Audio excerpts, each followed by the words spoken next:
is how silent films are remembered. Physical gags, always good for a laugh. Over in a second.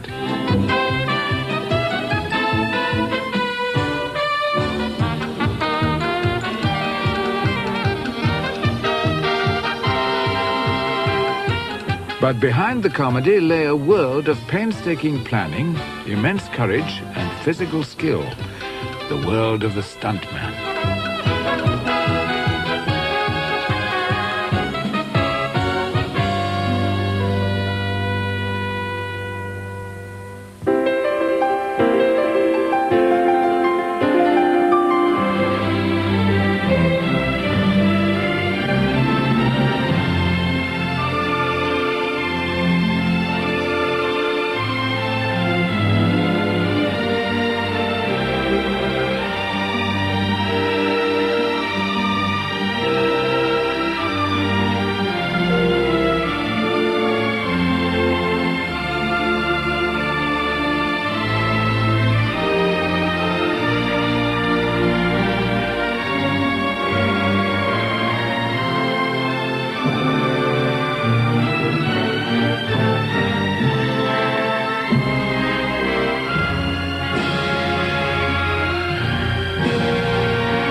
Talking pictures had the benefit of back projection. Actors could ride wild horses in total safety.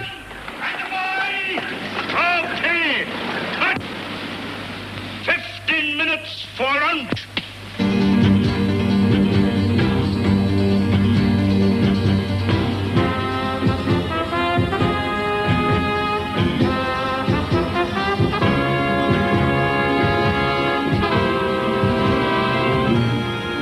In the silent days, back projection had yet to be invented. Whatever stunt you saw on the screen had actually been achieved, either by the actor himself or by a stuntman doubling for him.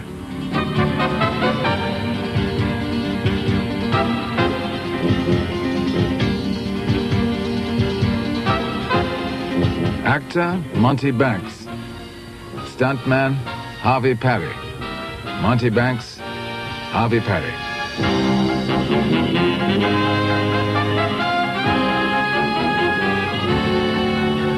A good stuntman, his mind has to be at least 14 feet ahead of his body. That's the way he can stay alive, you know. Harvey Parry came into pictures before the word stuntman was coined. In the days, years ago, they would go out in the street like an old Paramount studio, not Paramount, it was called Brunton Studio. And they had the pepper tree out there with a great big bench that surrounded the tree. And the extras sit out there and they'd shoot crap and play cards. The casting director or somebody come out and say, anybody want to make $10? They never said, what have we got to do? They said, yeah, I will. All right, so this guy go up there and they maybe jump off this building. So he'd jump, you know. If he made it, fine. If he didn't, he got free room and board in the hospital for a while. With so many people struggling for so few jobs, volunteers for danger were plentiful. On a vast pyramid built against a hill in Santa Monica, Cecil B. DeMille staged this 1917 battle scene. He encouraged the extras to fight and not to worry about getting hurt. And Cecil said to one man, I will give $5, I believe it was, that was a bounty in those days, to anyone who will roll down the flat side, not on the stairs, but the flat side of the pyramid. And down slid and rolled the man, and of course he would roar when he got to the bottom. And I remember his being taken aside and painted with iodine. Well, he didn't yell and scream, but I don't know why he didn't. It was one of the horrible things I saw.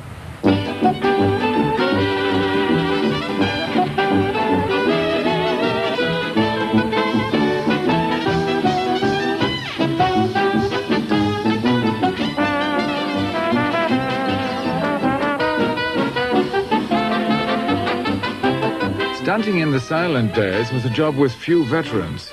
But as the industry grew, it became more organized.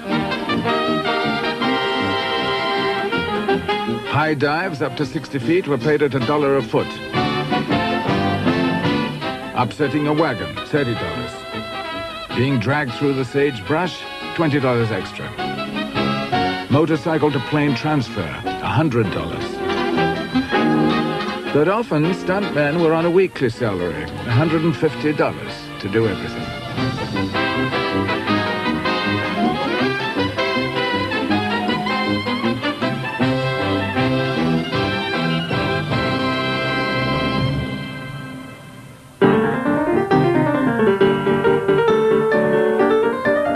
Audiences were hard to satisfy.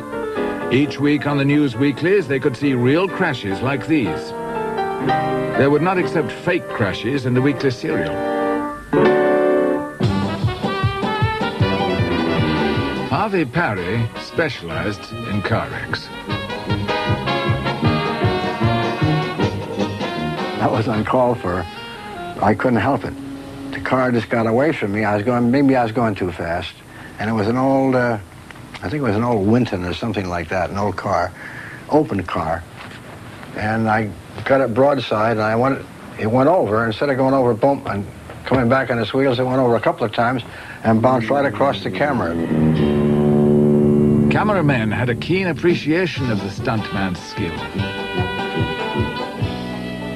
Harvey was the greatest guy behind the wheel of a car that I have ever seen. He would go through windows, over cliffs in a car that defied your intelligence to figure out what he was thinking of, how he was going to survive these damn things. Harvey would take the lead, and he would come out of a cloud of smoke into something he'd never seen before and figure it out in midair.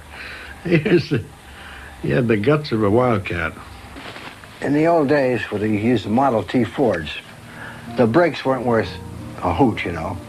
And they used to poop out and do it in chasing after 2 or 3 little attempts. They used reverse sometimes. We had 3 pedals. You put your foot in reverse, and sometimes that'd break it, and sometimes it'd louse the car up. So to get the skids and spins and whatever you had out of it, like we'd come down hills, and down at the bottom of the hill, they would get grease, soap and water on the street, you know, wet it down, and you come down and turn the wheel and do this, you know. You didn't know what the hell was going to happen.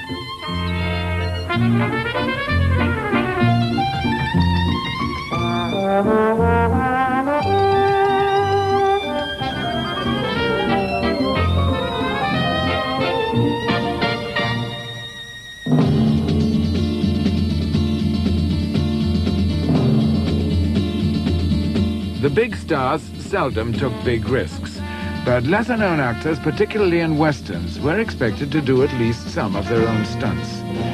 Fred Thompson was an Olympic athlete who had become a cowboy star. In this western, his director, Al Rogell, set up a chase sequence down the steep gradient of the Hollywood Hills. We were using the stagecoach, which had run away, and Fred was to pick up the team. In order to get Fred and the horses and the depth, the scene and the ravine and whatnot, we had these 2 cameras set on the back of the stagecoach, and to keep the stagecoach from wobbling too much, we'd had, I don't know how many sacks of sand that we put down in the boot and in the coach. So it was extremely heavy, and I was up there watching it and gave the signal, and the horses started out, and Fred made his transfer right on a turn, and the horse went down. The wheel horse went down, and Fred went down with him, and the coach with 4 men and all this sand went over both of his legs. And he went to the hospital and was there for, we didn't know how long, but the picture was finished. I let that go to the last scene in the picture, and that's where Yakima Canutt got his great idea, which he has done 1,000 times since. I picked up Yakima Canutt under the wheels of the stagecoach, hanging on to the rear end and working on his stomach up under the coach and onto the tongue and working his way on up to the leaders and pulling them up at the edge of the cliff. Now that becomes a famous stunt, and it was all done by accident.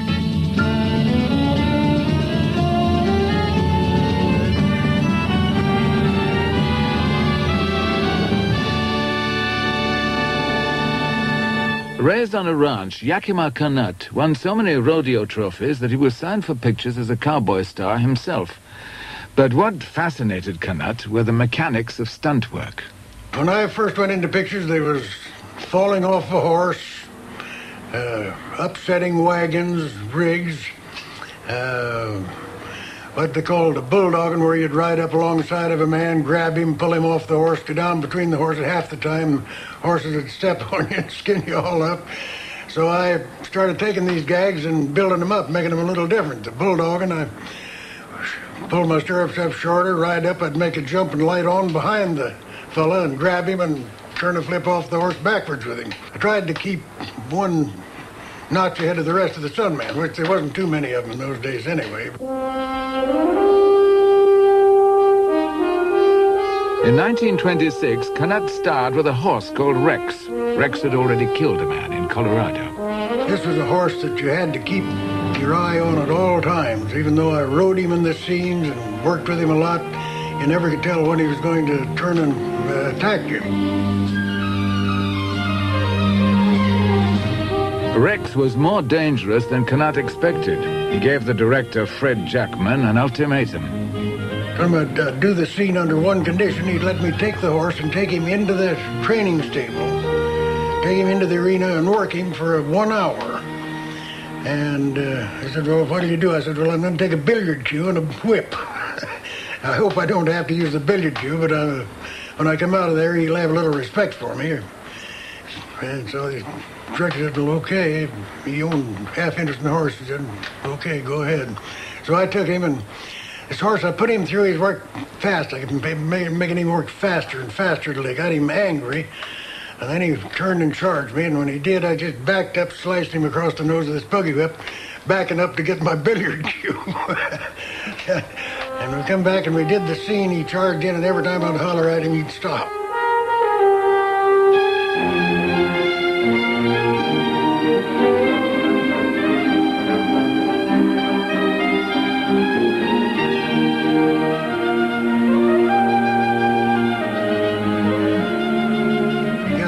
Scenes with him, but he was a kind of an outlaw horse at heart, but he had a kind of a personality too.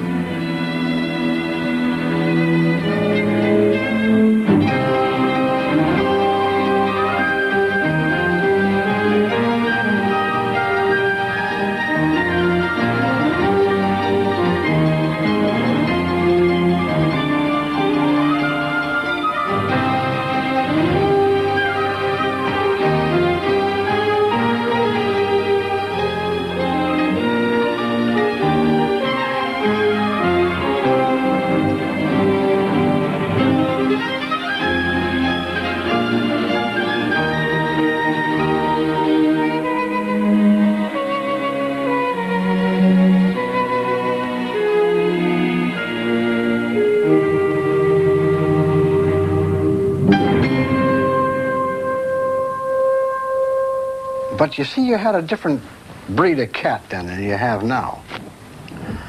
The stuntmen of years ago come out of left field, most of them. The ones that progressed and made good later on and made the business what it is today, most of them came out of circuses, carnivals. They had a vaudeville. They had a background. Richard Talmadge was a vaudeville acrobat who worked later with Douglas Fairbanks. Joe Bonamo, a circus strongman and a professional wrestler. Paul Malvern came from a family of acrobats. As a child, he'd worked on the stage with Chaplin. It was the skill he learned as an acrobat that would save his life when he worked on the 1927 historical picture, Beloved Rogue. I was hired to double Barrymore throughout the whole picture. And we come to the situation in the picture where the three beloved rogues, who was Max Swain, Slim Somerville, and John Barrymore at that particular time in France, they were Robin Hoods. They were trying to feed the people of Paris.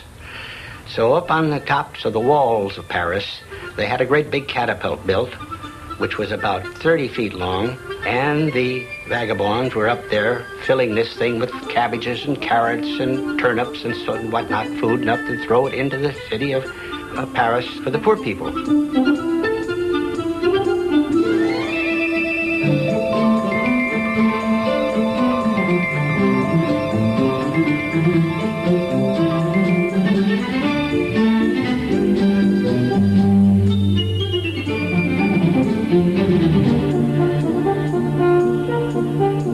Well, they're drunkards all through the picture, and they flounder around. Barrymore was up in the basket, loading at stuff, and Max Wayne was handing it to Slim Somerville to put the hand up to him, but Slim Somerville goes by and trips the trip, throws it, and throws Barrymore over the city of Paris. He goes through the Bastille windows and lands on a bed and rolls off in front of Marceline Day, who was the leading lady, and that was the sequence of the picture. Of course, in the script, it didn't say how they were going to do it or anything. So I go over there, and here's this great, huge catapult thing, bent quarter, down, pulled down, and I thought, oh, my gosh. And out there about 50, 75 feet, they got a net, a 50-foot square net. And they said, all right, Paul, get in here. Alan Crosland was directing the picture. He says, all right, Paul, we're ready for this. And he said, get in. He said, we'll shoot you. We'll do the shot now. And I said, wait a minute, Alan. I said, you intend to put me in this thing and shoot me into that net out there? He said, yes. He said, that's the first shot of the sequence of going over the city of Paris. And I said, well, just a minute now. You're playing with my life. How do you know I'm going to land in that net? And they said, well, just a minute. So they call in the engineers, technicians, and so forth. And they said, oh, hell, Paul, it's all figured out mathematically. And I said, well, it might be mathematically to you. I said, but I'd like to see something done. He said, oh, you're just wasting time. We've got this figured out on the blueprints and papers. I said, well, look, this is my life now. Let's put a sack of sand in. I weigh 165 pounds. Put a sack of sand in there and let's see what happens. Oh, well, all right. Crosland said, okay, Paul, let's put it in for Paul. They put a sack of sand in there and they tripped it. It went 1.5 blocks through the top of the stage. That sack of sand, I said, there goes your mathematics. All to hell, boys.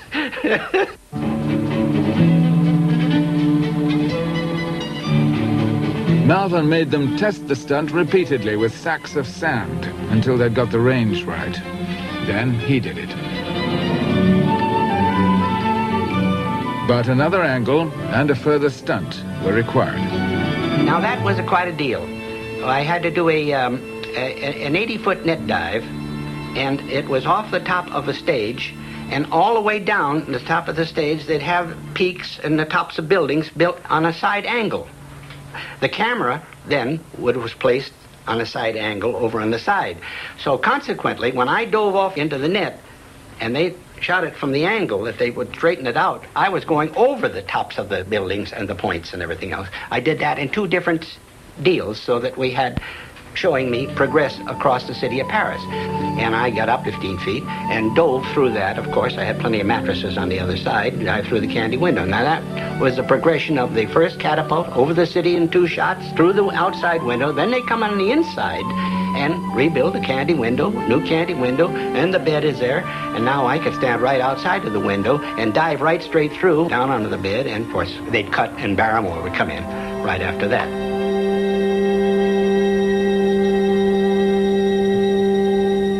The public had to believe that the stars did their own stunts.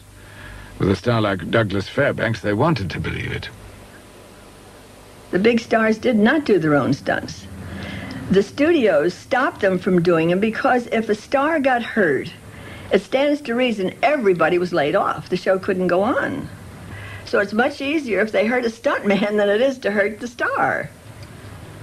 But a lot of them take credit for doing their own stunts, but they absolutely do not do them. Douglas Fairbanks was a special case. The most famous athlete in pictures, he was renowned for doing all his own stunts. Yet, as these outtakes from the Gaucho demonstrate, even he employed stuntmen. The stuntman did the stunt, Douglas Fairbanks refined it. But some stunts were filmed in such long shot that it was pointless for Fairbanks to do them. Pointless and risky.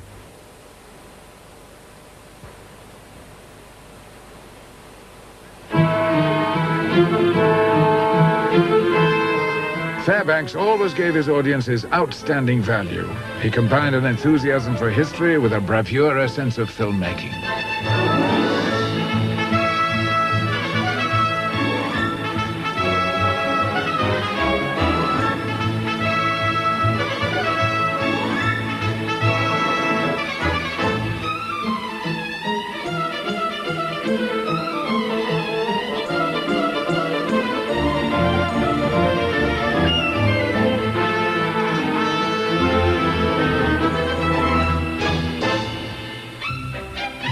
Much of Fairbanks' magic sprang from his sense of self-parody.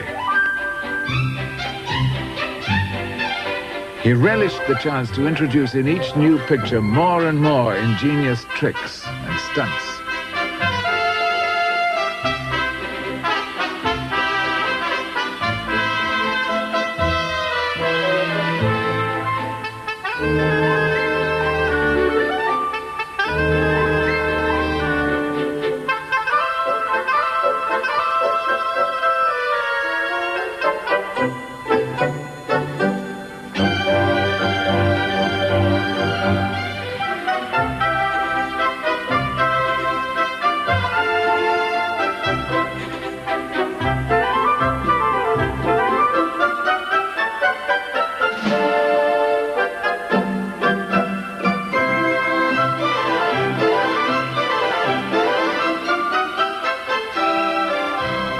When Doug did any of his stunts, he was essentially graceful. That's the one thing we struggled for, and I insisted on. There was never to be any evidence of an effort on his part. Now, when I did them for him, to show him what was expected, I was necessarily awkward. I weighed maybe 40 pounds more than he did, although I was his height. But I did it by sheer muscular push, while he did it gracefully. If I struggled through the air, he floated through the air. And everything we did was based on measurement of his reach. Never did he reach with a great effort. It was a handhold was ready, it was there to pull him.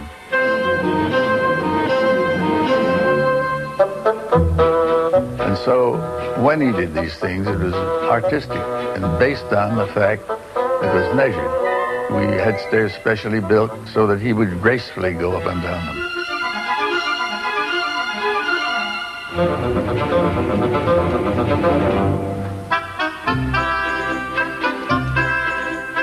I make the point, that's what we were after in all the stunts that he did, was grace and agility, like a ballet dancer.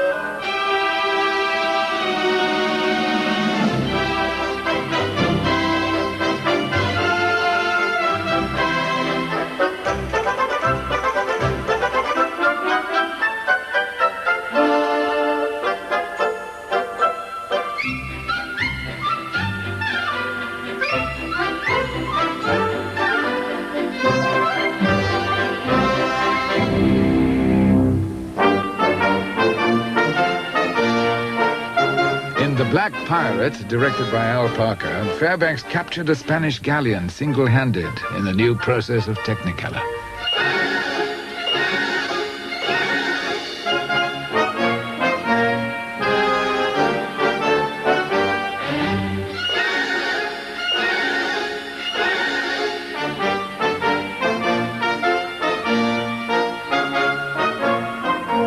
The famous one of sliding down the sails, very, very spectacular, was not as difficult to do as it appeared, because if you actually did try to do it, it'd be literally impossible. You cannot stick a knife in a canvas sail and slide down in one hand. I mean, the sail would be too tough, the knife wouldn't cut it, and no one, even the strongest man in the world, couldn't hold on to his own weight and push through the sail. So, in actual fact, my Uncle Robert, who was an engineer, he devised a means of putting the sail on a kind of angle so it wasn't straight up and down. The camera also on an angle so that on the screen it would be looking like that.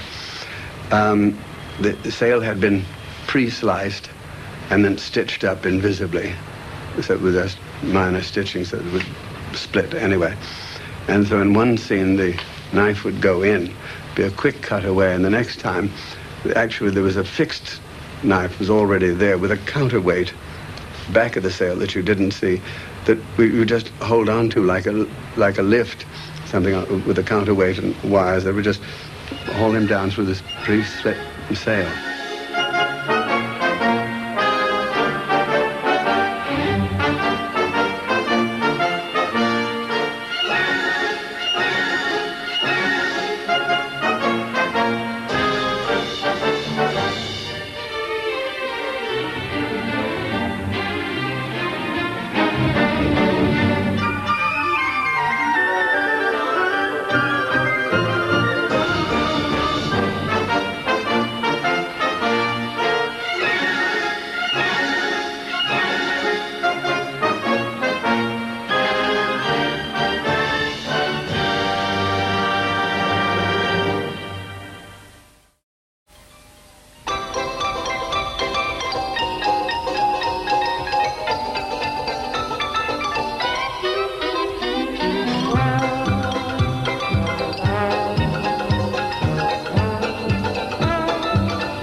In the stunt-crazy America of the 20s, these men and women are risking their lives for money, for thrills, for the newsreels, to publicize a building, to open a store.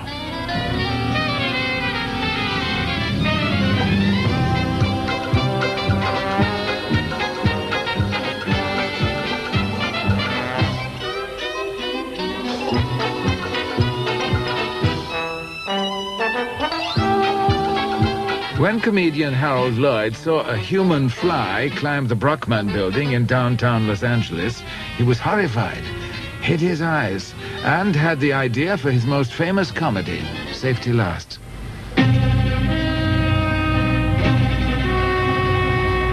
Lloyd played a department store employee facing dismissal who dreams up an idea to save his job and publicize the store. He thinks he's found a professional human fly, but he has to climb the building himself. The film was alarmingly realistic, and many in the audience hid their eyes. In other words, they're up just as high as you see them. People are underneath it. It's time we photograph them. But I remember C.B. DeMille, I think you, a great producer, he saw a picture we did called Safety Last, and he came out and he says, you know, Harold, if I hadn't have known that you were just a few feet off the ground, he said, you'd have had me really scared. And I said, well, CB, I said, I got news for you. We were up there. And I started telling him how we did it, and finally he says, look at the palms of my hand. He says, they're all damp.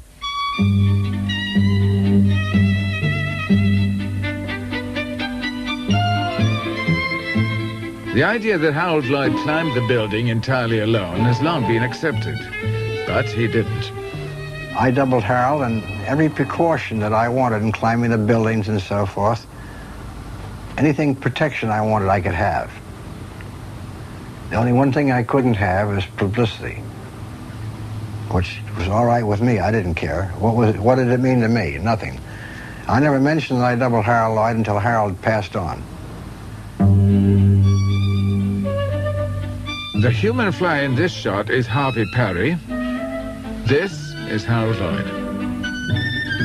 Lloyd was a capable athlete who achieved a great deal of the climb himself, but he could hardly be exposed to a 100-foot drop. So how was the rest of the climb achieved? Remember, there was no back projection.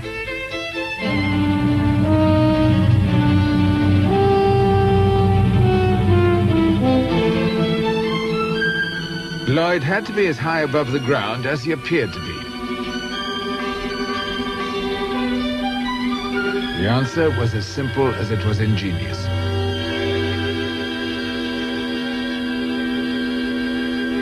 We built a set on top of the 14-story building that would be maybe 2.5 stories in height.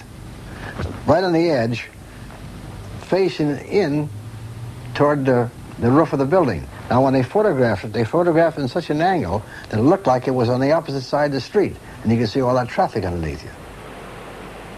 Where if Harold did fall, or I did fall, doing some things that were a little more dangerous that you wouldn't want to do up at 14 stories, we'd only fall maybe 15, 16 feet. And we'd have pads down there in case he did fall.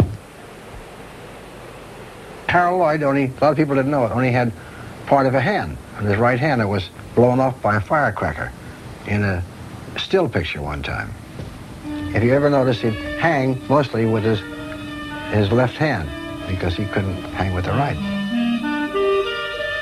Lloyd wore a special glove to conceal his missing fingers, so his disability was never apparent.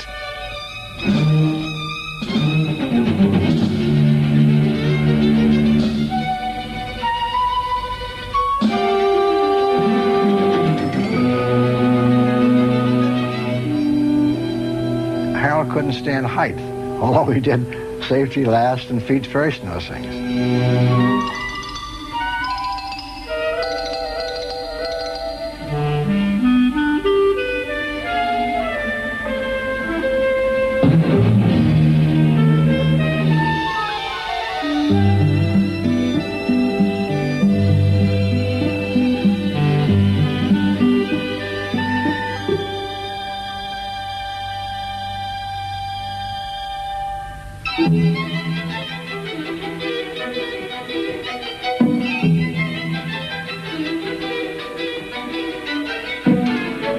By the mid-1920s, audiences were blasé about stunt work.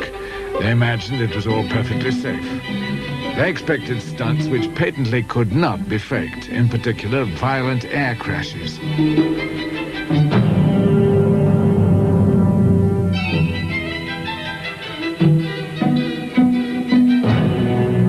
The man most in demand for this kind of work was Dick Grace, who kept this unique roll of film showing the best of his stunts and those which didn't quite come off.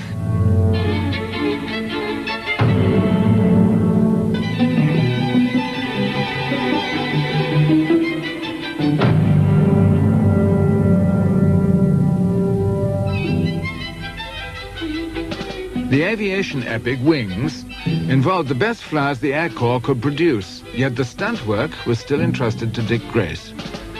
It nearly ended his career. Dick could do anything in a flying thing. And in Wings, I'll never forget, he did this tremendous spin into the ground and hit bum on his nose, and the plane turned over just about like that. It didn't go all the way over.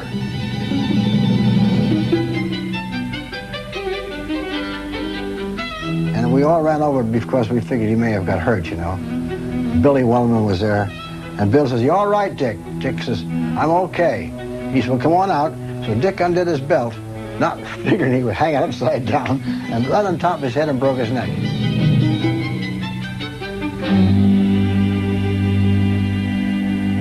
Despite his injury, Grace managed to return to stunt flying for the 1928 war film Lilac Time. He was crazy. He was a marvelous stunt flyer. And there were a group of them who did the stunts on Lilac Time and in the planes, cracking them up. Colleen Moore played an inquisitive French girl on a farm used as an airfield in World War I.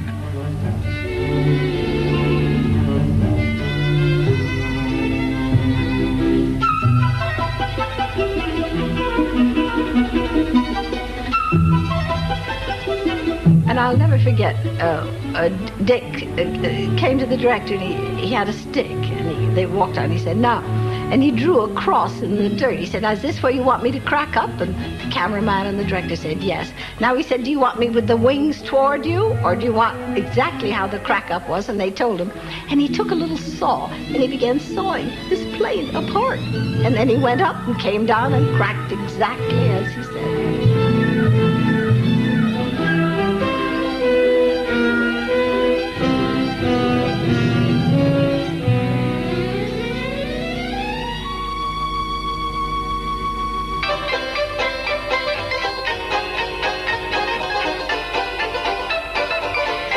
Stunt flyers were known as barnstormers.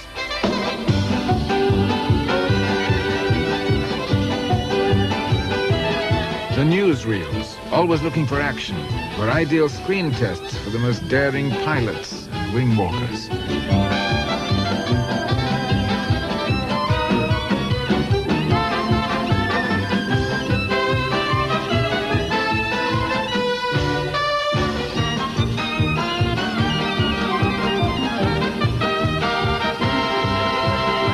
The most charismatic of the showflies was Ormer Locklear.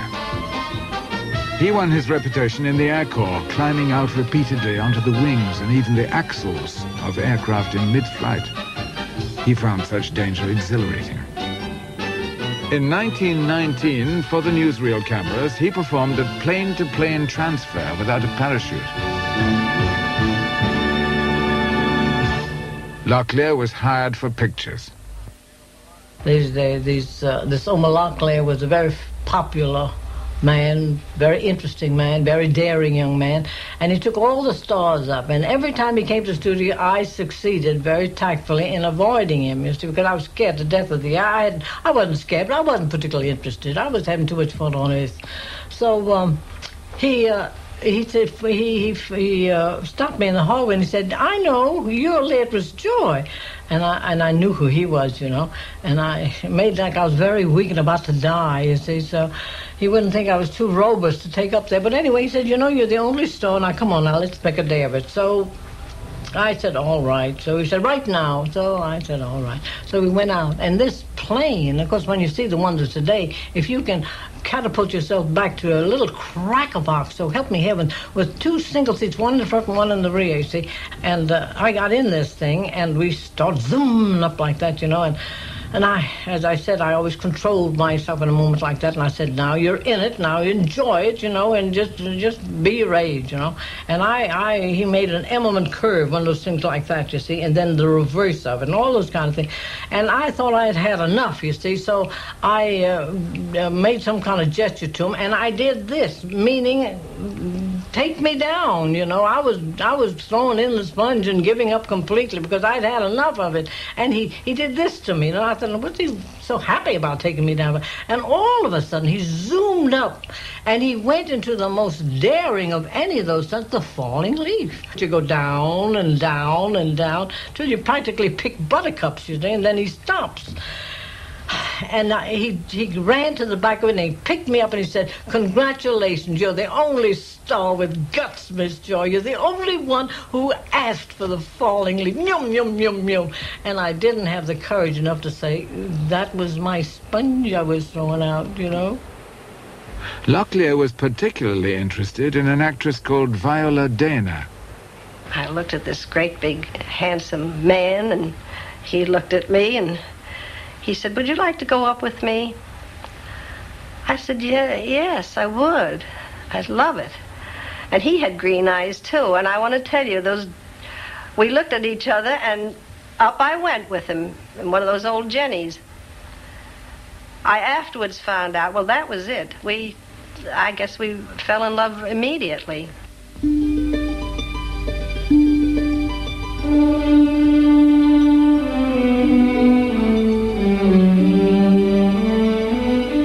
Done everything in a plane that's to be done. Loops, we did one day, we did something like 25 consecutive loops and spins and barrel rolls, and we'd go under between telegraph poles under the wires and chase our friends down Hollywood Boulevard if we saw them. I'd carry a bunch of old lipsticks, and that's how low we'd fly. We'd throw them down, and then you could see them look up and say,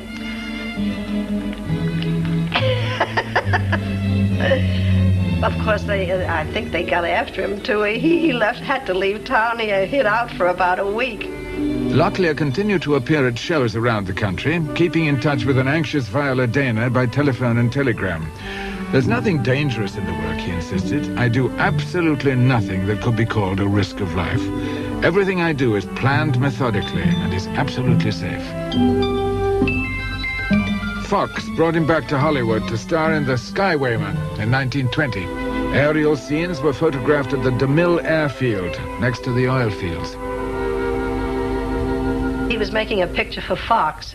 They were starring him in it, and he was doing some night flying, tailspin, and he said to the director, he said, "Now when I get down to the level of the oil wells, take the lights off me, the sunlight arcs. Take those lights off me, and I'll know where I am. I can come out of it." And he went into the tailspin, and they never took the lights off him. And, of course, into an oil sump.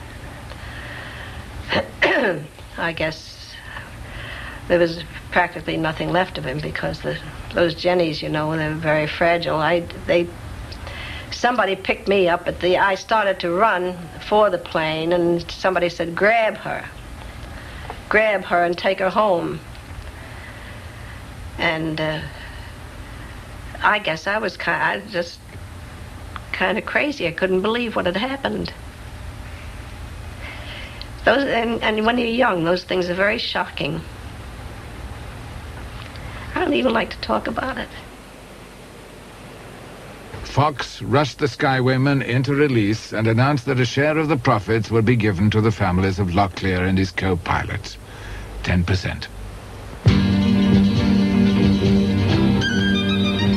2 years later, Universal made a serial called Around the World in 18 Days. Aerial stunts were increasingly popular with audiences and increasingly hazardous for the men who tried them, like Gene Perkins. And I was at Universal working with Perkins, and they had an episode in which, at Marshfield, they wanted the Perkins to come across in an aeroplane and drop down and give the girl who was on the top of the train some documentary papers or so forth. So they had hired some fellow with an old Jenny plane with a rope ladder on it to go out and come around, and I was doubling the girl on top of the train. There was a young pilot carrying passengers at the field, and Leo Nomis was flying for me to do the change, and if you do it right, it looks simple, because he come up behind the train and set the man right down on it. But the pilot has to watch, because there's an air turbulence, and it'll make the plane, you know, if you over-control it'll wipe back and forth. So this kid didn't know it. He went to Universal and all the studios and told them that he was a stunt pilot, that he had flown the plane change for me, and so naturally they accepted that. And so they hired him. Well, of course, the fellow went around, circled around the train. Train was doing about, I guess, 45, 50 miles an hour up there by Marshfield. And instead of going behind the train and coming up the back end of the train, he came straight across the side. Now, Perkins, instead of standing in the bottom rung of the rope ladder, he hung. Of course, Gene hadn't been a regular plane changer. He didn't know these things. So when they went to do it, he climbed down on the end of the ladder. And when you do that, you don't hang at the bottom rung, because if they don't get, you have to pull back up again. So what I would do is take 2 holts, you know, in the foot, and I'd come down, and if he didn't get close enough, I'd come back up and rest my arms. Well, he went down so low that he hit the windows of the train, and they dragged him across the top of the train. And when the plane got over on the other side in a bank to try to get up, his ribs were broken, and he couldn't climb back. And Gene shook his head. He couldn't hang on, and he turned loose and fell in a plowed field. And his legs, bones went through his shoes into the ground, and it looked like he was standing knee-deep in a hole. Then they wanted, later on, in that particular serial, for me to go out here to a semaphore on the railroad tracks and match up the fall. And I said, I don't remember reading anything about this in here. And they said, no, but they said, when we want to pick it up where Perkins fell and went down. I said, you know, he got killed in that. And they said, yes, you know, we just go ahead and pick it up right here. I said, you don't pick it up with me, because I'm not going to jump off of there and double it and do it for you. And which I didn't do, because I didn't think it was cricket, so to speak.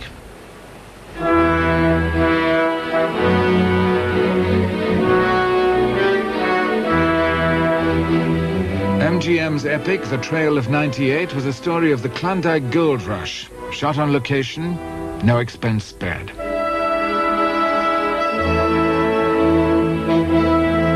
Trail of 98, made by MGM, was probably one of the most disastrous pictures of that era, because we lost 4 men in one scene, in which we only recovered 2 of the bodies. Stunts were usually planned inch by inch, but natural hazards, such as dangerous rapids, had to be left mainly to chance. They were far beyond the calculated risk. There was 8 stunt men that went up. the 8 of us in 2 boats. And we were to go in the center of the river, and there was more water pouring through that gorge than pours through the Mississippi River at the highest tide. So up we go. Cameras are all about 7 cameras stretched out down along the river. 2 of them on the tracks following down in those little Ford cars. And so the rocket went up and all these boats shoved off. Well, I want to tell you, my boat, when I looked out there and I came down that first thing and went down into that first swell, there was a wall of water in front of me that was breaking back this way, higher than this room, which is a good 8-9 feet higher, or maybe 10 feet, falling back. Well, of course, I shipped water immediately.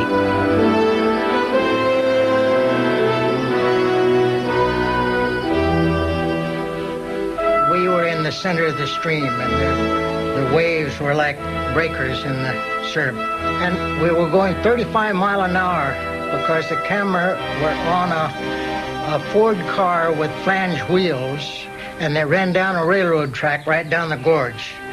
And they had to go 35 miles an hour to keep even with us. And I had oak sweep oars in there. I had 3 or 4 of them in there. I was on the sweep oar in the back.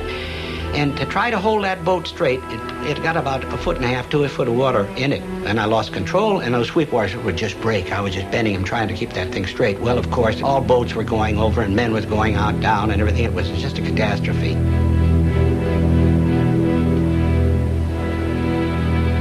Safety ropes had been run across the river, fitted with loops.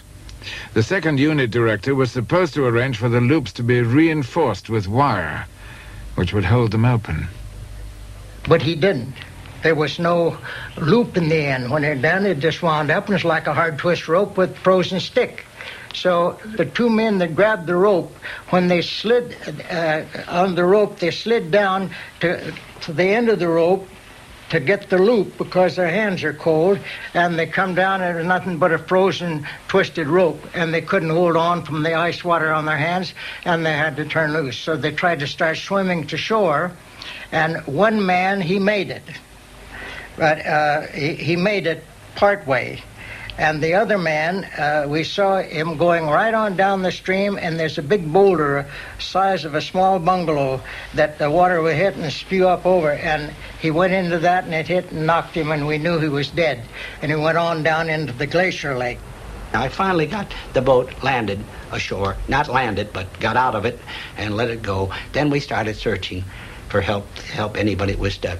And we found men here and found men there. Well, we searched for 10 days. We finally found 2 of the bodies. But we never did find Red Thompson's body because what happens in that ice water, when the body sinks, the gas doesn't form and they never rise. So we never did find Red's body. So that was the heartbreaking part of it, because I had gotten him the job. I had recommended him because he was a good type for a certain man.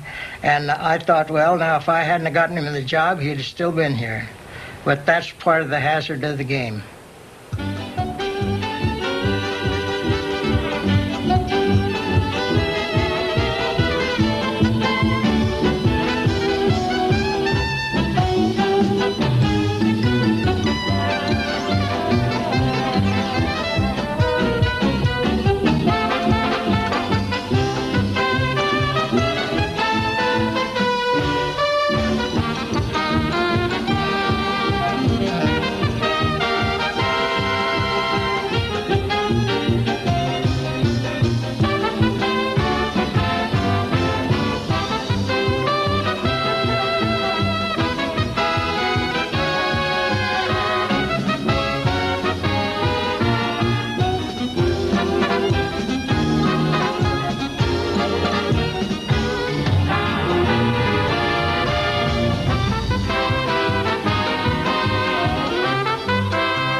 Yes, dear, you know, well, just different day.